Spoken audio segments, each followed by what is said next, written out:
Talking about redefining football in Nigeria, one team that needs to get back to winning ways because they are a winning brand is the Super Falcons of Nigeria, the senior women's team. They're getting ready for the final qualifying fixture against Senegal for the 2017 African Women's Cup of Nations. And I listened to Coach Florence Omagbemi. She says she's so confident because there's quality in the team, and I totally agree. She has picked 18 players out of the bunch that was called to camp. So they're ready. They left the country today. On Friday, they'll be playing Senegal.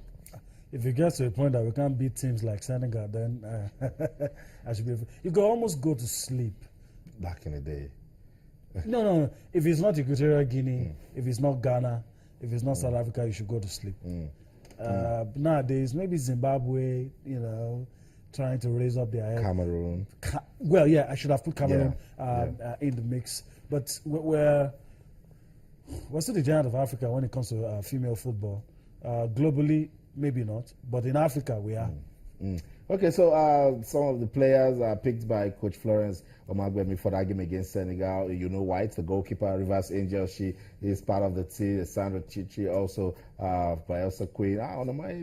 She plays football at FC Minsk in Belarus now. Wilfred from Nassau Amazons is there. Francesca Odega, ever smiling Francesca Odega. She should be part of the team, and yes, she made her way into it. There's also Ibinova from Bielsa Queens.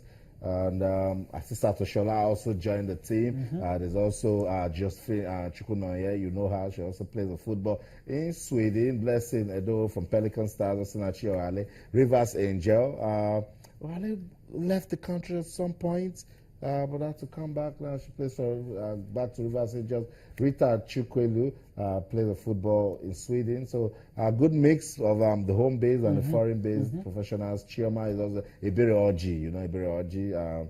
She's been with the team for quite some time, and she is a valuable member of the Super Falcons. So some of the players are called up by Coach Florence Omagbemi, the captain of the team, also Evelyn Wabwoku. She plays football in Kazakhstan. She's back. Ngozi Okobi, in the team. Desire Paranozina. These are the ladies that actually the pillars of the team. Gladys Akpa of Sunshine Queens, also in the team, and Ugu Joku from Rivers Angels. So the team, they've been preparing in Abuja. They will play Senegal on Friday, 4 p.m. Nigerian time. Hopefully, they will get a good result and then come back to Abuja and just wrap it up. That's what we hope for. That's what we hope for. And the same appeal we've made for the guys are the same for the women. The best way to ensure that your national team does well is to keep the players competitive. And there's no better way to do that than with a league. You understand? Because that's going to be your yardstick. That's going to be your parameters for picking players. You have to see those players, not rely on the reputation, not rely on past glory. So if you can fix it with our league, both the women's league and the men's league, sort out all the other, make it lucrative. That's right. Some of these players don't have to go for slave deals. Some of them, like Dio Conta has always said, that if you know that you play for Sunshine Queens and you're going to get invited to the national team, and when you get to the national team, nobody's going to call you a training material. Yeah. You won't be in a hurry to travel abroad, and that's going to bring stability to the team. And anytime any player desires to travel abroad, it will be for something big, not just for peanuts. That's right. Those are the things we need to start looking at to ensure that we get the best from our players. You also have the problem of players playing their best football for their clubs and not for the national teams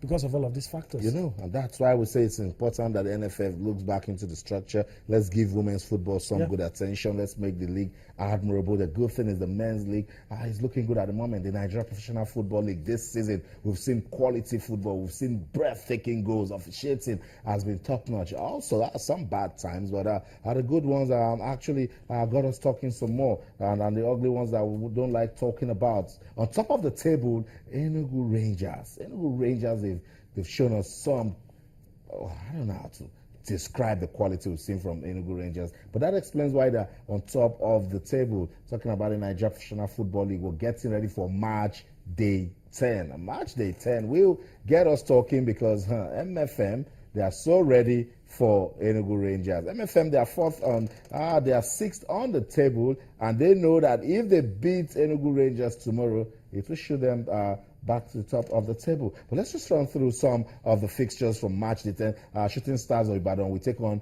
Ikorodu United. Can Ikorodu United go to Ibadan and then revive their season by either picking a point or even creating an upset? It's football. It's possible. It's football. Anything can happen. Rivers United will take on El Kanemi. Giwa FC will play Kano Pillars. Ifeanyi Uba FC will take on Plateau United. MFM and Enugu Rangers at the Agege Stadium of the park in Lagos. Wow, we'll talk about that one, but let's just run through the other fixtures. Lobby Stars will play Wiki Tourist. Aqua United will take on Abia Warriors. Abia Warriors still unbeaten. Yeah. Coach Kennedy Boboye says yes, he likes it, but he wants them to start winning. Can they go to the next of champions and stun the promise keepers? We will know. Niger today, those will take on Sunshine Stars, and National United will play Heartland Football Club of Owerri. So there you go. Action in the Nigeria Professional Football League match day 10 already. And match day 10, we've seen goals. Match day 10, we've seen surprises. We've seen away victories. We've seen newly promoted MFM play breathtaking football. And we're all impressed. Yeah. Some of us are already developing a bias.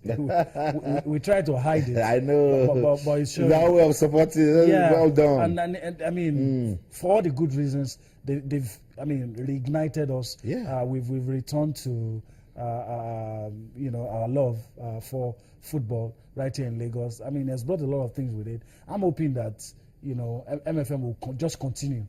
I mean, I don't think there's anything to change.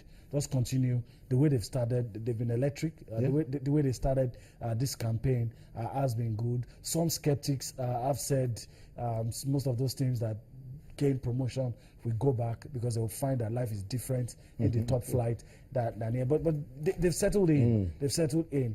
Not so for Ikorodu, but I'm hoping they'll still be able, if they're able to limit the damage and probably during mid-season try to recruit. They're a well-organized side in terms of how they are being administered, but the players that they have just don't cut it at this level. So I'm hoping that they'll fix their problems. But MFM Rangers, surely, the match everyone wants to see tomorrow. We'll see how all of that pans out. Okay, let's get you to do some prediction on the show tonight. You've seen the fixtures for March day 10. When do you think we will get an away victory? Can Enugu Rangers keep up the good form they're showing and stun MFM here in Lagos? Can Ikorodu United travel to Ibadan to win?